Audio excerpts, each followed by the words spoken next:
Halo teman-teman, selamat datang di channel Obrolan Pas bareng aku Andre. Dan di video kali ini kita bakal ngobrolin soal masak-memasak dengan narasumber kita ini. Jadi langsung aja kita kenal langsung sama narasumber kita, silahkan. Halo, nama aku Andi Toeda dari channel YouTube Andi Toeda Cooking Channel. Oke, so Andi, udah berapa lama nih kamu mulai masak? Aku mulai masak itu udah dari kecil, umur 9 tahun. Cuma mulai nekunin serius itu semenjak baru tamat SMA. Oh, baru tamat SMA baru mulai ya. Oke.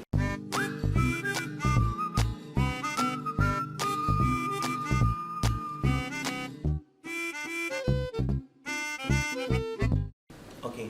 Dari yang aku dengar kamu juga pernah punya pengalaman kerja di Jepang ya? Ya, jadi waktu tamat SMA itu kan teman-teman pada kuliah tuh.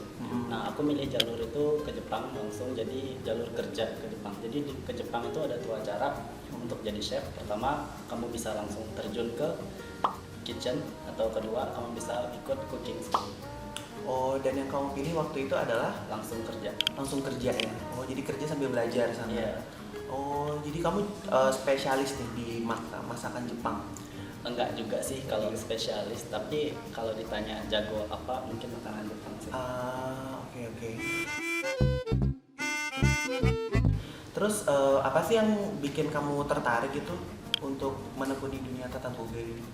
Ini hobi sih, jadi lebih ke aku kalau suka masak tuh karena ada orang lain yang bilang makanan itu enak, makanya aku suka. Oh, jadi dari apa ya? Dari feedback positif orang-orang itu yang Iya. bikin semangat gitu ya? Iya, bikin semangat. Oke. Dan ada nggak orang gitu atau tokoh yang menginspirasi kamu gitu untuk mulai? Untuk toko sih sampai sekarang aku belum ada. Belum ada. Jadi Tapi mungkin ada yang kamu idolain gitu. kalau chef itu belum ada sama sekali sih. Cuma akhir-akhir ini aku sering banget nonton YouTube. Itu channelnya orang Jepang. Itu namanya channel YouTube-nya Kimaguriku. Mungkin kalian bisa cari di YouTube. Itu yang menginspirasi aku untuk bikin channel YouTube masak. Oke. Oke. Jadi di sekarang kita ini kan punya dua amplop nih. Isinya bidang pertanyaan yang bakalan kita tanya-tanya ke kamu. Kita bakal ngepoin tentang passionmu di bidang memasak. Oke, Silahkan dipilih. gue pilih yang atas. Oke. Monggo dibuka. Ini boleh buka. Buka. Sorry ya, tapi isinya bukan yang merah-merah. Oh gitu. Bidang pertanyaan pertama. Ini pertanyaannya. Memasak itu sulit. Memasak itu sulit kalau kamu nggak suka masak. Oke. Jadi contohnya aku nggak suka dessert manis-manisan, cake. Itu menurutku sulit banget sih untuk masak dessert cake gitu, kayak aku sering banget gagal karena aku nggak suka itu. Oh. Jadi masak itu sulit, butuh belajar yang berkali-kali. Oke. Kan ada tuh kadang-kadang banyak orang bilang memasak itu gue nggak bakat masak. Itu bener nggak sih, masak itu bakat atau skill menurut kamu? Masak itu lebih ke skill sih, jadi skill yang biasa berkali-kali itu kamu bakal jago lama-lama. Cuma kalau skill itu kalau kamu nggak hobi kan lama-lama pasti bosan dong. Ya kalau kamu nggak suka masak ya kamu nggak bakal jago. Tapi kalau kamu suka masak, walaupun aku nggak percaya bakat sih, soalnya aku percaya kerja keras. Oke. Jadi apa namanya, kamu percaya itu skill karena itu biasa berulang-ulang. Kamu Iya, harus harus emang berulang. berani gagal gitu ya? Ya banyak yang bilang aku bakat aku masak. Enggak, aku sebenarnya juga gagal berkali-kali. Aku juga masak juga sering gagal, sering gak enak. Tapi karena aku gagal sekali, itu aku ulang lagi berkali-kali, makanya aku bisa ngulang kesalahan itu, nggak aku ulangin lagi. Oke, I see. Tadi kan kamu pernah bilang kalau kamu masak itu udah dari SMA ya? Udah mulai masak dari SMA. Pernah nggak ngerasa bosen gitu nggak? Atau ada suatu waktu kamu jenuh, aduh udah deh aku bakal berhenti masak gitu? Pernah, itu waktu aku di Jepang, itu tahun kedua. Jadi aku di Jepang itu kan kerjanya di kitchen tuh.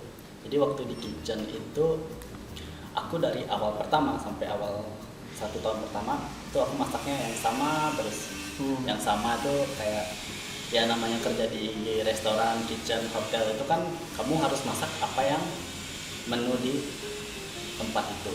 Jadi kamu nggak bisa masak apa yang kamu mau. Jadi harus ngikutin mereka, dan itu tuh sama terus.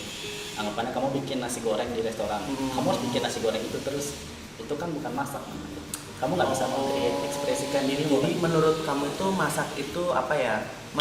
Tetap masuk mengekspresikan diri. Ya itu gitu seperti art itu sih, kamu pengen gambar oke. apa yang kamu mau. Cuma di saat kamu harus gambar apa yang orang lain suruh kan nggak menarik. Oke oke. Dari sana aku jenuh sih, sempet kayak kok aku nggak ngelakuin apa yang aku mau ya gitu. Dan akhirnya kamu keluar dari situ dan coba masak sendiri. Ya. Oke. Satu amplop terakhir, silakan dibuka. Oke.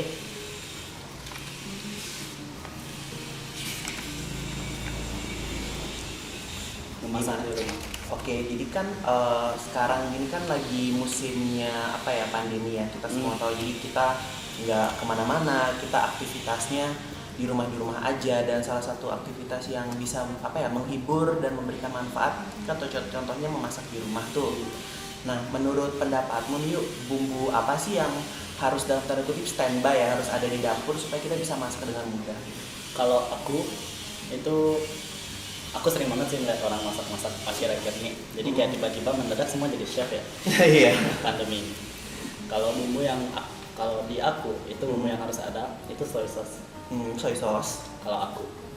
Itu kedua kecap manis itu perlu banget untuk di Indonesia. Terus bawang putih, bawang merah, lalu cabai.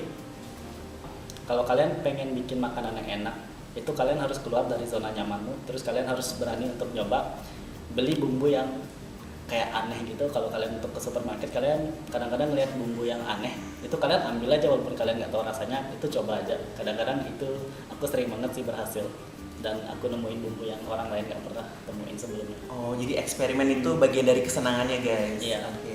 Contohnya kalau kalian biasa masak pakai masako, mungkin kalian coba bumbu lain seperti totole, mungkin kaldu jamur, itu juga ternyata lebih enak dari masako sih. Aku juga kaget.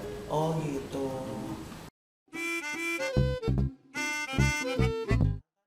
Mungkin teman-teman di rumah kan mungkin lagi di kosan, lagi di apartemen dengan apa ya, alat-alat masak itu minimal. Aku cuma punya satu panci sama satu wajan nih.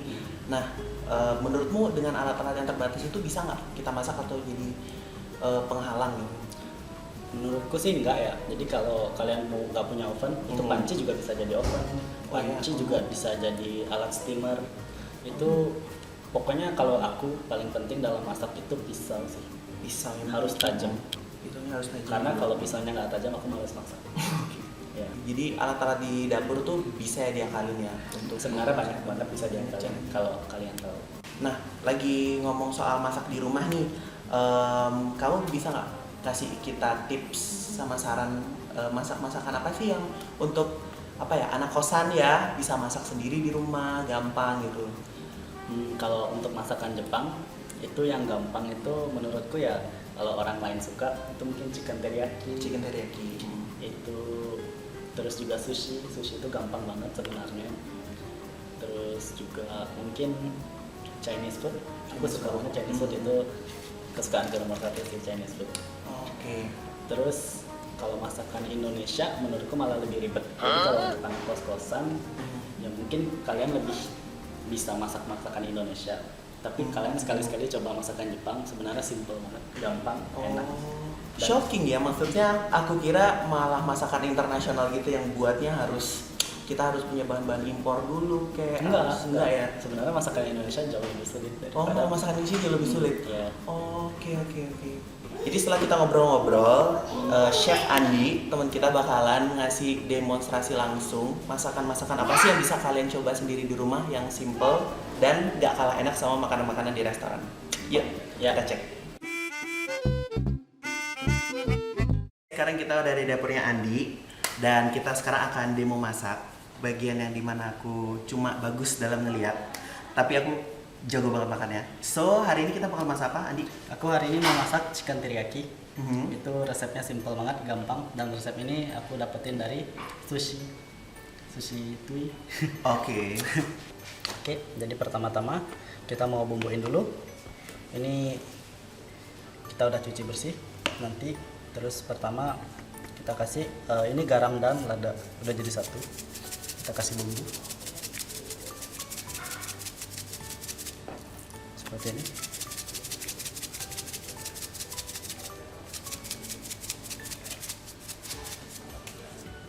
Lalu next kita kasih tepung, ini namanya tepung tapioka atau potato starch, tepung kanji kalau orang Indonesia bilangnya tepung kanji ya. Jadi ini terbuat dari kentang. Mhm. Potato starch seperti ini. Oke. Nah, kurang lebih kayak gini udah jadi.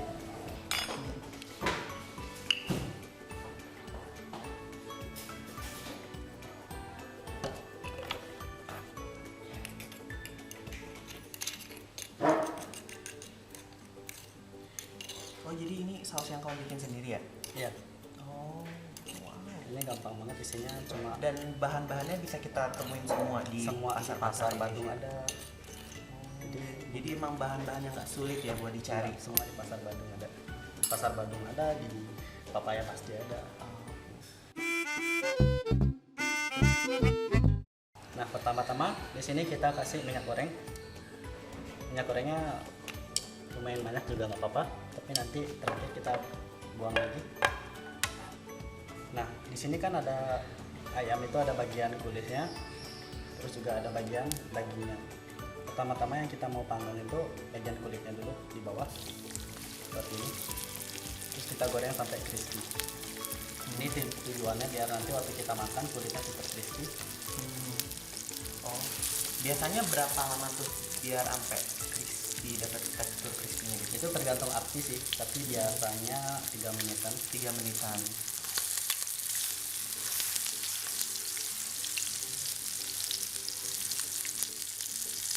Nah, kadang-kadang ayam itu kalau kalian goreng, kalau kalian nggak kasih potongan gini, dia bakal menciut. Oh iya, makanya tadi kita iris-iris dikit ya. Gitu. Ya. Nah, terus kadang-kadang aku lihat kesalahan orang waktu goreng sesuatu, itu kadang-kadang golden brown itu kan nggak rata. Itu karena mereka nggak. Biasanya kalau kalian mau rata itu kalian di apa namanya? Goyang aja, dia bakal rata.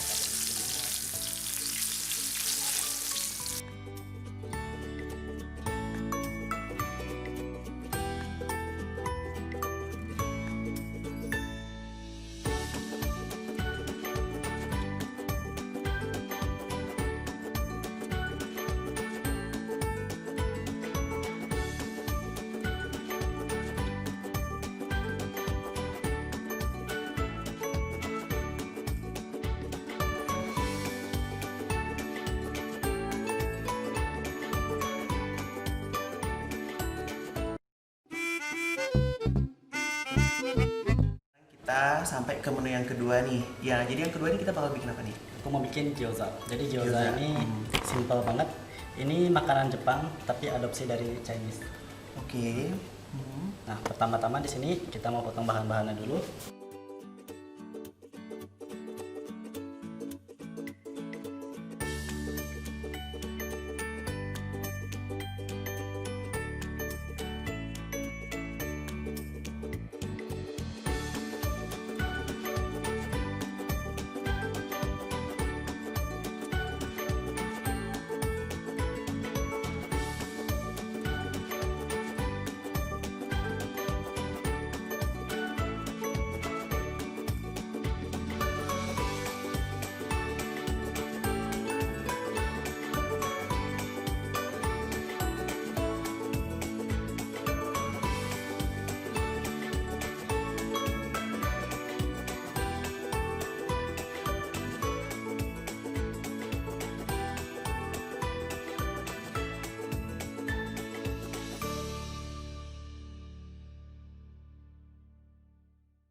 Nah, untuk masaknya pertama-tama kita pakai minyak goreng.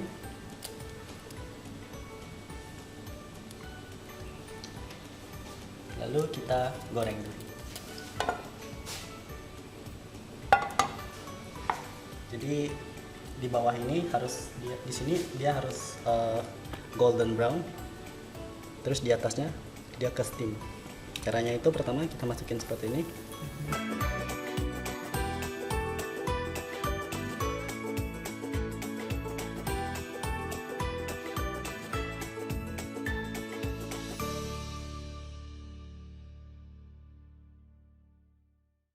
Nah, untuk nentuin warna di akhir itu biar lebih kelihatan menarik, itu di sini yang bagian paling penting. Jadi kalian selalu cek ini kalau hasil akhirnya warna seperti ini kan nggak menarik. Jadi kalian tunggu sampai benar-benar golden brown. Kita cek satu-satu. Ah, seperti ini.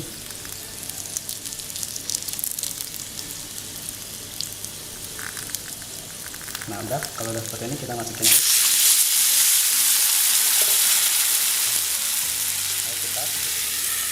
Ini kita steam sekarang.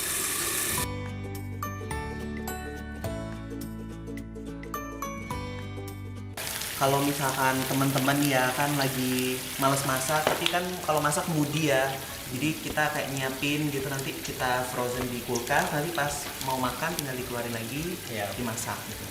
Ini frozen food bagus banget, bisa dimakan kapan aja, sehat. Isiannya sayur. Jadi ini rekomen banget untuk orang yang suka nyimpan makanan lama atau dijual kembali. Untuk modalnya nanti bisa kita bahas di akhir video. Ini terakhir kita masukin minyak wijen. Itu tujuannya biar dia harum.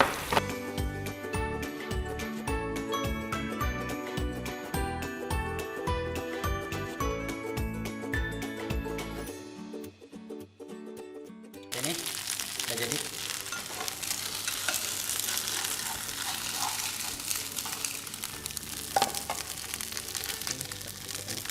Lalu untuk platingnya bagian yang golden brownnya di belakang seperti ini, kita plating seperti ini.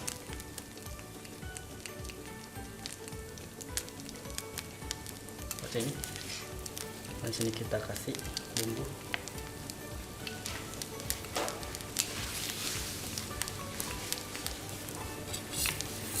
Ya, Oke, saya Mas. ini dia gyozanya. Untuk yang lebih suka crispy, mungkin bagian crispy-nya nanti di bagian awal itu bisa lebih lamain lagi. Oke, ini dia. Untuk bumbunya di sini pakai teriyaki sauce yang tadi kita pakai untuk bikin chicken teriyaki. Lalu kita tambahin cuka. Cuma karena hari ini aku nggak ada cuka, jadi pakai teriyaki sauce saja. Sama untuk yang suka pedas kita pakai layu. Layu itu minyak cabai. Jadi kita masukin seperti ini. Ya, ini dia gyoza, simple, gampang, murah, enak. Nah, gimana nih teman-teman? Demonya seru kan? Nih, kita dapat 2 menu. Yang pertama ada chicken teriyaki, sama yang kedua ada gyoza ya. Ya, Nah, ini bikinnya gampang banget dan murah banget. Kalau kalian mau tahu lebih lanjut, jangan lupa cek YouTube channelnya. channel aku Andi Toyada Cooking Channel. Oke, kalian bisa dapat semua detail bahan-bahannya di sana. Ya, Oke guys, sekarang moment of truth. Kita bakal nyoba ini apa yang tadi kita udah masak-masak. Lebih tepatnya Andi yang masak. Jadi mari kita coba ya. Kita mulai dari gyozanya dulu nih. Coba Hati-hati. lihat golden brownnya. Masih panas ya. Ya. Gimana? Langsung cocol aja di bumbunya ya. Oke. Let's see. Tiup dulu. Panas. panas banget pasti. Mungkin makan.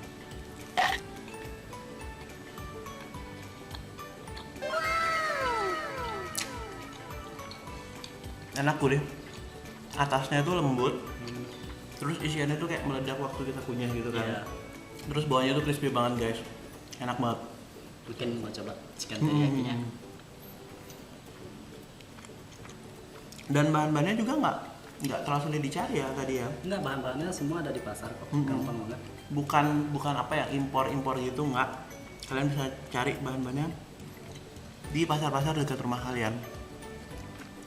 Oke, ini chicken teriyakinya. Ambil ayamnya dulu ya guys.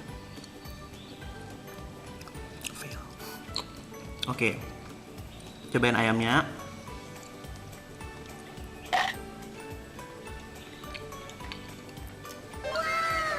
Enak banget. Bener tadi ada crispy-nya di kulitnya ya. Terus juga karena minyak wijennya jadi kayak ada rasa gurihnya gitu juga ada. Sumpah ini enak banget. Kalau kalian bisa nyobain ini di rumah, wah gila, keren banget sih. Guys, untuk dua menu ini yang enak dan mudah ini kalian bisa dapetin cuma dengan harga berapa nih? Di bawah 10.000 rupiah. Di bawah 10.000, bayangin. Gimana nggak tuh? Jadi contohnya bagi chicken teriyaki itu pakai ayam satu itu harganya 4.000. Telur di pasar dengan harga 1.200, totalnya 5.000. Untuk nasi mungkin modalnya 1.500. Lalu untuk sausnya modalnya juga 1.500. Jadi harganya kurang lebih 8.500-an ya. Kurang lebih 7.000 sampai 8.000. Itu kalian bisa dapetin seperti ini. Dapat dua ya, dapat chicken teriyaki sama dapat gyozanya juga. Nah, kalau untuk gyozanya itu sawi aku tadi pagi beli di pasar, itu harganya 3.000 untuk satu sawi. Terus aku pakai kucai harganya 2.000. Terus untuk daging ayamnya juga aku pakai satu paha dengan harga 4.000. Terus untuk fillingnya itu bisa pakai kulit lumpia. Lalu untuk sausnya juga saus teriyaki. Jadi kurang lebih dengan seperti ini. Mungkin kalau untuk gyozanya lebih murah ya. Gyozanya kurang lebih 4.000 sampai 6.000-an per satunya. karena kita sekali bikin bisa bikin banyak banget. Iya, kita bisa bikin banyak tadi. Nah, dan apalagi ini menunya bisa kita frozenin ya, jadi nggak cuma makan sekali, kalian bisa simpen waktu kalian lagi pengen makan, tinggal keluarin aja dari kulkas, gampang kan, tinggal digoreng sama di steam lagi kayak tadi. Ini rekomen banget sih untuk dijual kembali. Tuh udah dapat makan, bisa dapat jual lagi, kurang apa coba. Jadi guys, sekian dulu episode untuk kali ini. Kita terima kasih banget sama Bayu yang udah sharing pengalamannya sama nunjukin ke kita gimana cara-cara masak yang mudah sama enak. Dan jangan lupa kalau kalian penasaran pengen lebih banyak resep lagi, jangan ragu-ragu buat ngepoin sosial medianya Andi. Ada di mana aja sosial media kamu? Aku kalau untuk di Instagram ada Andi Toyoda, untuk di YouTube juga Andi Toyoda. Gitu. Semua resep baru kalian bisa cek di sana dan link bakal ada di description below. Oke, see you guys next week. Bye bye. Jadi teman-teman, aku perlu bantuan kalian nih. Aku kan ini ada snack kesukaanku, cuman aku nggak boleh ngambil kecuali kalian tekan tombol di bawah ini. So